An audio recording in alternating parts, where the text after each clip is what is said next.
Women should be financially independent అండి at any cost. ఇప్పుడు మీ brother పెద్ద పొజిషన్లో ఉన్నారా, మీ ఫాదర్ పెద్ద పొజిషన్లో ఉన్నారా, మీ హస్బెండ్ గవర్నమెంట్ జాబ్ చేస్తున్నారా, లేకపోతే మీ ఫ్యామిలీ అంతా రిచ్ అయినా సరే you should be financially independent. Like మీకు వీలైనంత వరకు మీరు మీ ఎక్స్పెన్సెస్ ఓన్గా తెచ్చుకున్నట్టు ట్రై చేయండి. లైక్ ఇప్పుడు అన్నిటి మీద మీరు అన్నిటి ఏవైనా కొనుక్కోవాలి, ఏదైనా చిన్న విషయం కొనుక్కోవాలన్నా ఒకరి మీద డిపెండ్ అవ్వడం that's not a good thing.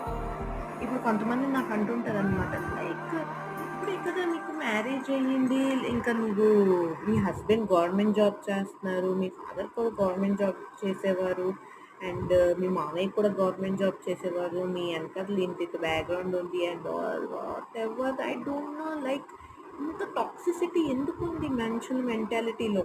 అంటే ఇప్పుడు మాకు అన్నీ ఉన్నాయి ఇది అది అనుకొని నేను జాబ్ చేయడం మానేయాలా? It is not correct, right?